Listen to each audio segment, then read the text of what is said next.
இன்னைக்கு நம்ம mutton keema stuffed idli பார்க்க போகிறோம். கரி இட்லி அப்படின்னு சொல்லுவாங்க. இதுக்கு தேவையான இன்க்ரீடியன்ட்ஸ், முதல்ல ஒரு ஜாரில் பெப்பர், சாஜிரா அந்த சாஜிரா இல்லைனா கியூமின், சோம்பு, இஞ்சி, அப்புறமா சின்ன வெங்காயம் தோல் உரிச்சது, அப்புறமா 10 பல்லு பூண்டு, 1 டேபிள் ஸ்பூன் தண்ணி சேர்த்துட்டு நல்லா அரைச்சி எடுத்துக்கலாம். இந்த மாதிரி அரைச்சி எடுத்துக்கோங்க. இப்போ க்ளே பாட்டில் 2 டேபிள் ஸ்பூன் ஆயில் சேர்த்துட்டு ஒரு பட்டை, ஒரு பிரிஞ்சி இலையை வந்து நல்லா நொறுக்கி சின்ன சின்னதாக போட்டுக்கோங்க. நறுக்கி வச்சுருந்த சின்ன வெங்காயம், பச்சை மிளகாய், அரைச்சி வச்சுருந்த அந்த பேஸ்ட்டை எல்லாத்தையும் சேர்த்து நல்லா வதக்கணும். ஹை ஃப்ளேமில் வச்சுட்டு நல்லா வந்து ஸ்டிர் பண்ணிக்கிட்டே இருங்க. நல்லா வதக்கணும். அந்த எண்ணெய் பிரிஞ்சு வரும், நல்லா வந்து சுண்டி வரும். இந்த மாதிரி வந்ததுக்கப்புறமா நம்ம தக்காளி சேர்த்துக்கணும். சேர்த்துட்டு நல்லா இந்த மாதிரி நல்லா கிளறிக்கோங்க. நல்லா தக்காளியும் வதங்கணும். வதங்கினதுக்கப்புறமா நம்ம மசாலா சேர்த்துக்கலாம். சில்லி பவுடர், தனியா பவுடர், சோம்புத்தூள், கரம் மசாலா, இது ஹோம்மேட் கரம் மசாலா, மஞ்சத்தூள் எல்லாத்தையும் சேர்த்துட்டு மசாலா வந்து எண்ணெயில் வதங்குச்சு அப்படின்னா அந்த பச்சை வாசனை சீக்கிரமாக போயிடும். அதுக்காக தான். இப்போ நம்ம ஒரு 1/4 கப் அளவுக்கு தண்ணி சேர்த்துட்டு நல்லா கிளறி விட்டுக்கோங்க.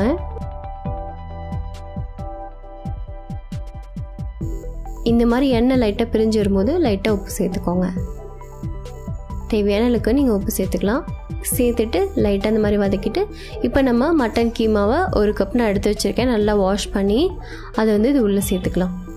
நான் வந்து முன்னாடி இதை வந்து வேக வைக்கல, ஏன்னா அது கீமா தான் ரொம்ப நைஸாக இருக்கும். ஸோ அதனால் சீக்கிரமாக பாயில் ஆகிடும். ஸோ அதனால் நம்ம வந்து அப்படியே தான் சேர்த்துக்கிறோம். இப்போ கொஞ்சமாக கொத்தமல்லியும் சேர்த்துட்டு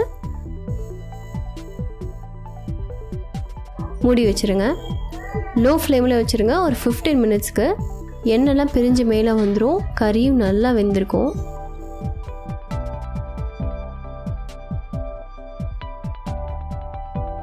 அவ்வளோதான், சூப்பரான கீமா மசாலா வந்து ரெடி ஆயிடுச்சு. இது நீங்கள் அப்படியே யூஸ் பண்ணிக்கலாம். ஆனால் நான் இன்றைக்கி இட்லி குள்ளத்தை ஸ்டஃப் பண்ண போகிறேன். நீங்கள் எப்படி இட்லி ஊற்றுறீங்களோ அந்த மாதிரில ஊற்றிக்கோங்க. நான் வந்து துணி போட்டு தான் சுடுவேன். ஸோ அது ரொம்ப நல்லாயிருக்கும். ஃபஸ்ட்டு ஃபுல்லாக ஊற்றாமல் 3/4 அளவுக்கு மாவு ஊற்றிட்டு அதுக்கப்புறமா 1 ஸ்பூன் அளவுக்கு நம்ம இந்த ஸ்டஃபிங்கை நடுவில் வச்சிடணும். எல்லா இட்லியும் இதே மாதிரி வச்சுக்கோங்க. வச்சுட்டு இப்போ நம்ம மேலே ஊற்ற போகிற மாவு வந்து ஒரே ஒரு லேயர் வர மாதிரி கொஞ்சமாக ஊற்றிக்கணும். அது மறையிற மாதிரி இருந்தால் போதும். அப்புறம் வந்து இட்லி ரொம்ப பெருசாக வந்துடும், வேகவும் வேகாது.